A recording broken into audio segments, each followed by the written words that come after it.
It's day 3 on the job for the 45th President of the United States. What will his priorities be? And a busy weekend on the National Mall even after the inauguration ended. We'll talk about it all this morning. Today is Sunday, January 22nd, 2017, and this is Flashpoint. Hi, welcome to Flashpoint on, I guess, what we would call the second full day of the Donald Trump presidency. It has been, by any measure, an extraordinary couple of days. First, an inaugural address that was, well, startling. Now, President Trump didn't say anything he hadn't said before, but in this setting, in this formality, it was jarring to many who may not have expected talk of what he referred to as the American carnage. At one point, it might have been more appropriate for the podium to be turned 180 degrees so that the new president could face the former presidents arrayed behind him as they endured a kind of beatdown, really, for letting America slide into a malaise that President Trump vows to reverse. Then the inaugural parade, the balls and celebrations, until Saturday gave us another extraordinary tableau. Marches and rallies from Washington to Sydney, Australia. Impassioned, united women, many attired in pink hats, many vowing not to quietly accept the Trump presidency. By late yesterday, we had a very strange insistence from the new press secretary, Sean Spicer. I'm not sure the size of the inaugural crowds is worth fighting over, but ignoring it would mean ignoring an out-and-out lie from Spicer, who then took shots at the news media and left without taking questions. All of this frames what you might call the new abnormal, and it fuels our conversation coming up this morning on Flashpoint.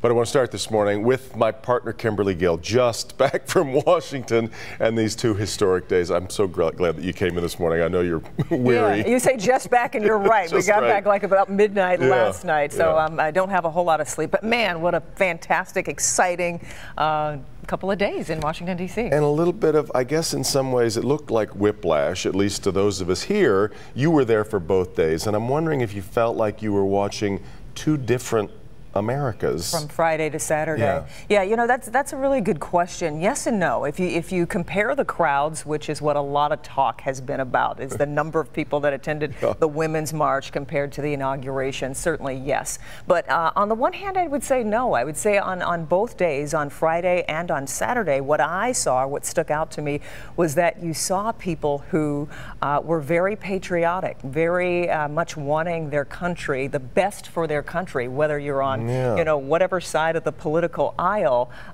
You know, on Friday, that was the theme, that they wanted, people there want to see what's best for the country, and the same on Saturday. In that sense, it was a very American 2 days. A very American 2 days, and as you and I have talked in the past, it's great to witness history right there. Right as it's happening. You know, I had to pinch myself a few times because you know, it was just a great 2 days of historic events. One of the real blessings of our job, that's for sure. Let's go with Friday, and what it felt like as you were listening to the inaugural address, which, as I mentioned, played very much to the people who elected Donald Trump. It was a lot of what we heard during the campaign. Yeah, it absolutely did, and when he mentioned Detroit in his address, we were standing around some folks that were from the Birmingham area, and their reaction was just fantastic,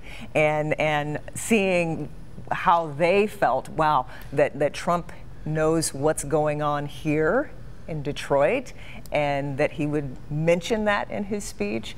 That was interesting. I was going to say, I'm not sure it played as well here, because we heard some reaction on social media from some people that didn't necessarily like the reference the way it was made. Yeah, but a few people, they thought, well, you know, at least he mentioned it, and he wants to see it. Us do better here. So part of the conversation. Then move ahead to yesterday. What are the images that you took away yesterday? Because that was a really a pretty amazing scene too.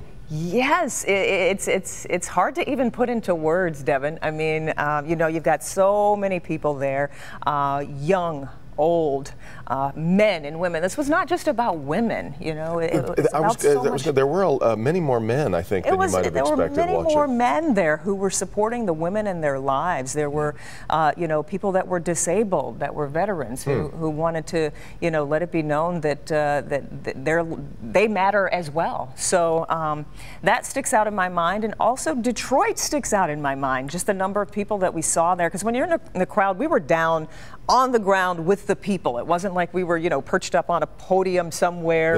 You know, you typically would. We were in the thick of it all. And when you see folks, it's always exciting to see people wearing the Old English D or a Maize and Blue, or somebody with a Michigan State shirt on, and you run to them and say, "Hey, are you from Metro Detroit? Would you talk to us on the news?" So it's that spirit of Detroit on both days. That we saw, and that so many people that took the trek from here to there. Some people riding on buses for 10 hours to get there in the middle of the night for the Women's March. So those are things that will always stick in my mind. I know you're gassed. I'm so glad you came in this morning. I really appreciate it. Thank you. Go get some rest, get some sleep. And we need you back here tomorrow at 5. Okay, we'll see what we can do. All right, Kim. Let's move to our roundtable next on Flashpoint.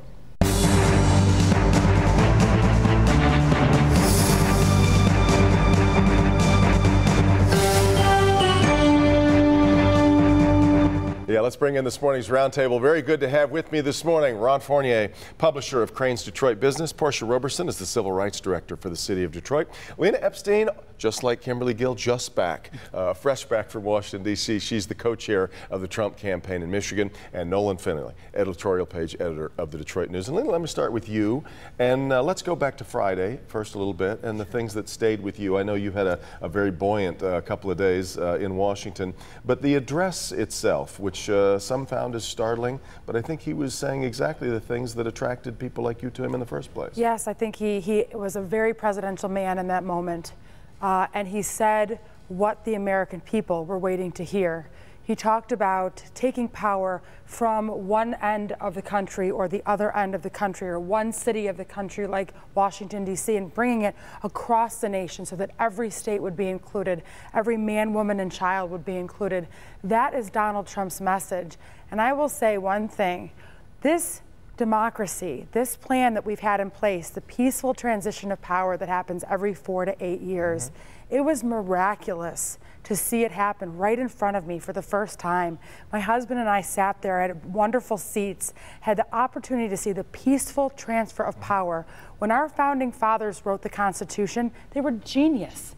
And in most parts of the world, we don't have those. People don't have those freedoms and flexibilities to be who they are, to support a candidate or not support a candidate. It was truly a beautiful moment in time. It did require a certain amount of elegance on the former presidents behind him, Ron, because as I mentioned, it was in a way a rejection of a lot of the work that they had put in. Didn't you sense that? First of all, I agree with Lena. I covered 6 inaugurations, and it's my favorite day in my professional life. It's a remarkable pageant. And Donald Trump, I have kind of a different view of people on the far right or the far left. If you look at the beginning part of his speech, you take away the way he said it and some of the baggage. The idea of turning around to everybody on ideas and saying they're putting party over country, the status quo has been benefiting itself and feathering its nest while most of Americans have been hurting. That's something that most Americans, on the right and left, can get behind. Now, what he's got to decide whether he's going to be a constructive force for change or a destructive force for change. So when he talks about, in that speech, and we'll talk later about Sean Spicer, when you have so many inaccuracies and provable untruths that are coming out of 2 days like this, that's something that undermines his credibility and his ability to go forward. But even bigger, it can't just be, I'm going to fix things. That's kind of an authoritarian statement. He's got to talk about how we are going to come together and radically change the institutions of our government and our campaigning.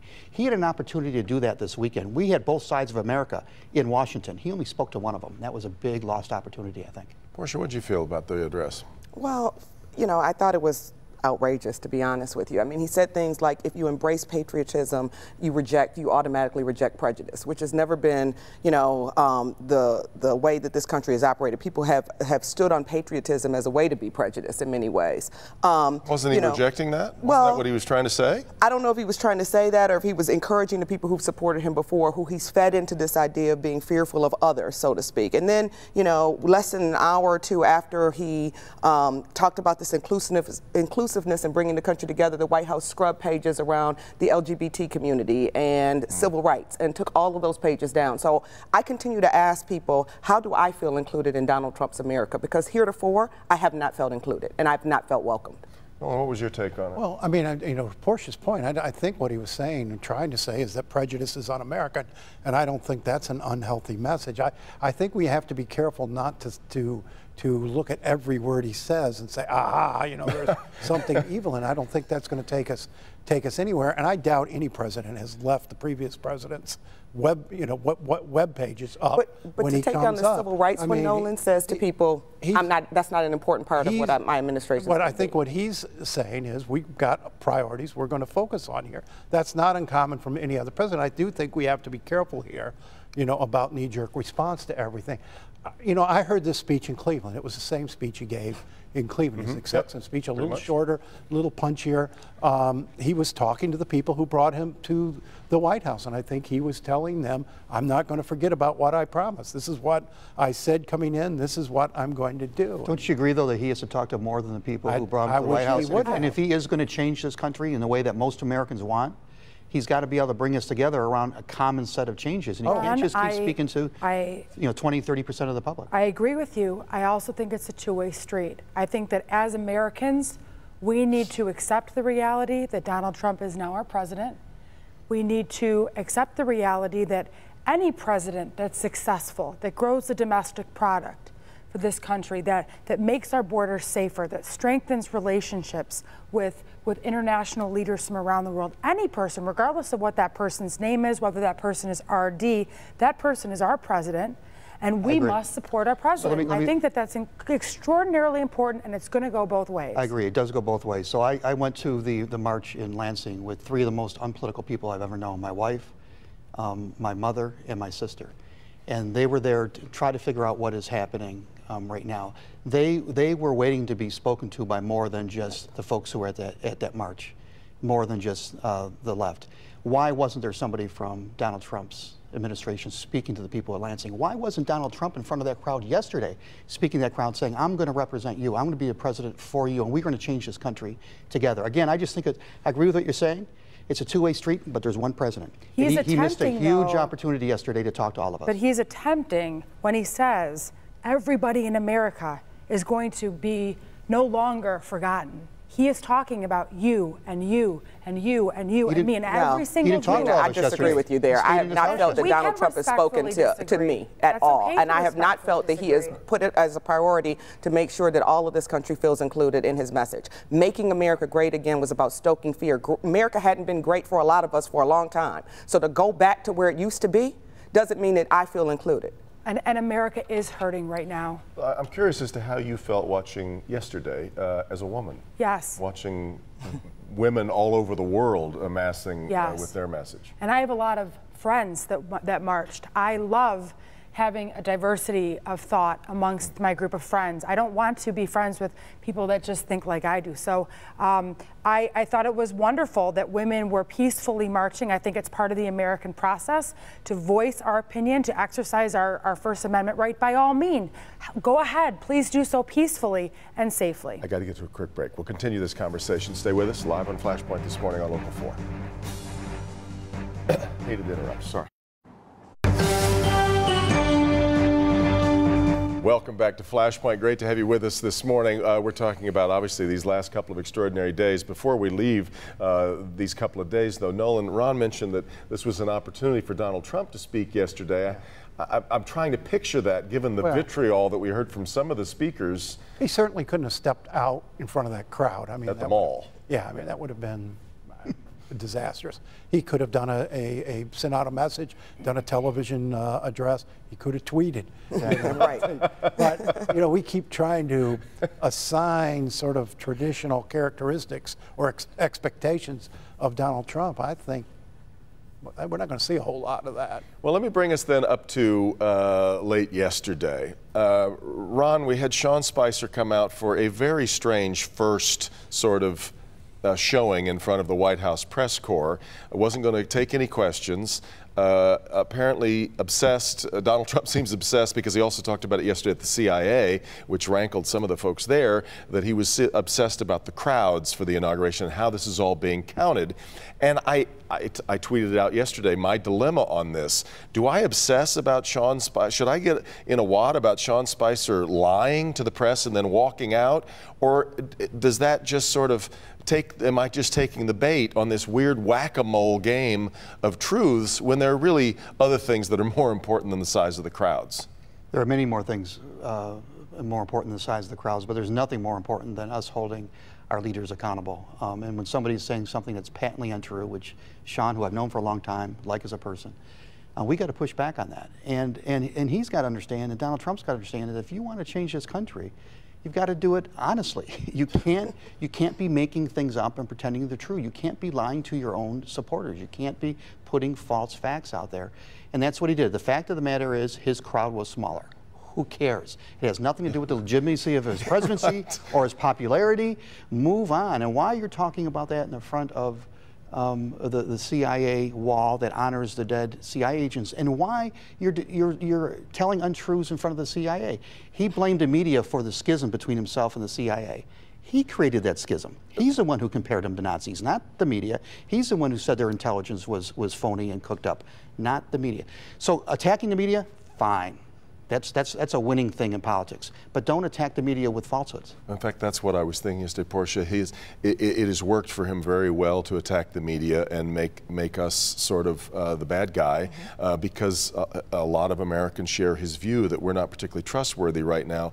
But yesterday I don't know that I expected a pivot or a change, but yesterday just really struck me as a troubling moment. Well, I think all of us hoped for somewhat of a pivot because there's a difference between campaigning for the office and getting elected to the office and actually starting to govern. And if on your first day, your first priority is talking about the size of your crowd, it lends itself to wondering what all insecurities this man has, and is this going to be the next 4 years? In addition, we talk about how he could have addressed the audience. He sent Sean Spicer out there. Why not use Sean Spicer to say, we know that there are demonstrations happening across the world today, and we welcome their ideas, their viewpoints. We want to make sure this country is inclusive to everyone. Instead, again, another attack on the media. Lena, as a Donald Trump supporter, how did you feel about that announcement from Sean Spicer yesterday? Listen, as somebody that sat there and turned around and looked at the crowd, I don't care what the final number was. There was a phenomenal turnout. Of course, yes, and exactly. So why not be honest about it? And to Nolan's earlier point, we can criticize every single thing that comes out of his mouth or the president's mouth, and we can be against our president or we can be for our president. We can make a choice. Are we going to support this man? Are we going to help this man? Or are we going to nitpick? Because right now... Nitpick. We can make a choice. We're going to tell the truth or we're not going to. And when he speaks there, Lena, with all due respect... You tell the truth or you don't. And when you're the White House press secretary, you're representing the office of the presidency, you're representing the president himself, and you're representing the country. And when you're going to get up there in your first news conference and say things that you know to be wrong, that's not nitpicking. I'm wondering how you know it to be wrong, because honestly, there wasn't a head count. What the heck does it matter? It really doesn't. Why do you have the President of the United States obsessing over such a small detail on his first day of office? He can't let anything go, and that's been, his style. But on the other hand, I mean, what he's done, we've criticized from the get-go. He's got something right, yeah. And, I think we can't, as the press, we can't let ourselves be drawn into a war with the president. That's not our job. It's not our job to set ourselves up as an opposition party. No matter what he does, we've got to continue to play our role, fair, objective watchdogs, and not take the bait here, because he feels like by going to war with us, that's a winning strategy. Our job is not to go at war, but isn't it our job to point out when things are right and when things are wrong? Is it taking the bait to call out someone who lies? We've got to be very careful. He lied yesterday. the whole business about going in the Oval Office and tweeting, "Oh my God, the King bus is gone." We've got to be very careful. We've got to watch our own fairness and not allow our own assumptions and biases toward this president to influence how we cover him. And I want to thank the media who put this face on TV every night for 6 months as I advocated for Donald Trump and did my part to help move Michigan red. This media that we talk about, everyone has such strong opinions. I want to thank you and you and you, because you helped to elect Donald Trump as president. Shame on all three of you. Shame on all three of you. I'm going to have to ponder that, thanks. And we're going to keep on doing our job and pointing out when things are that's true it. and I mean, it's not our job to get anybody elected. It's, in fact, I find myself more and more, I can only be an advocate for the truth. I don't want to be right nor left. And that's why I just want to stand up for good journalism, which is why I defended CNN's report, not BuzzFeed's, but what CNN did with their report on the intelligence dossier. But Portia, how do we now somehow get all of us to move forward? Any thoughts? Right, exactly.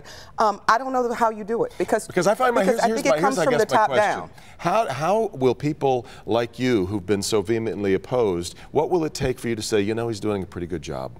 Oh, it's going to take a yeoman shift in what he's been doing so far. I mean, because I've not seen, even on his day one, I've not seen him do anything other than worry about crowd size. It's going to take some time. We need to give him first of all, he said on day one so many things are going to happen. So we knew that was not going to happen. We don't know what happened behind closed doors. This is where we are in the country. I know it'll never happen, just as it didn't happen for Barack Obama. The people who hate him will keep hating him, and we get increasingly divided, and the disagreements intensify with every president. But you know, going back to the press, we had a moment of real self-examination after the election. We missed the mood of the country, and we all said, gosh, we've got to get out there and talk to, you know, these people who elected Donald Trump and the people we've been missing in our daily conversations and our coverage. I don't think we've done that at all. I think if you look at the coverage since Election Day, there's been 5-10 stories from about people who are angry and upset and fearful for every one who are happy he's sitting there. We've got to do a better job of, as we promised to do, of talking to the people he's talking to. I have an idea for how we turn this around. It's not about us, it's not about our presidents, it's about we the people. As soon as we decide, the majority of Americans right now who think that both the Democratic and Republican parties are in this corrupt duopoly, they aren't really representing us and they're only focused on the next election and not this country, as soon as we decide that we have the power to change that, and maybe the one thing that unites us is our disgust for the status quo, and if we stop looking to Republican and Democratic leaders to turn this around and we come up with a new way, and we blow up these institutions and create new ones, that's what has to happen. It's what Donald Trump promised he would do, and so far, 1 or 2 days into his presidency, he's not doing it. But that's what has to be done, is creating a new way in this country. 98 more days to go in that first 100. The anger and the hatred is frightening to me. I saw it firsthand. It is palpable. It is toxic. And it occurred 4 years ago, and it occurred 8 years ago against President Barack Obama. So same thing has been happening for years. This is not the first time. All right, we'll be back with more in just a minute.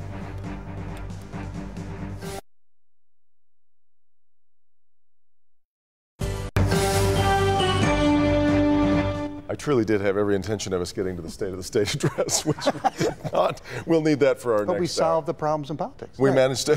Did we get anything solved? We got it all solved. I did have some wonderful time with Governor Snyder and his lovely wife in Washington, D.C. It was a nice time with them. And yes, I just saw that he was there. Thank him. Thanks, gang, very much for being here. Red Wings coming up here today at 12:30. Meet the Press coming up next, right after Mitch Albom's Heart of Detroit.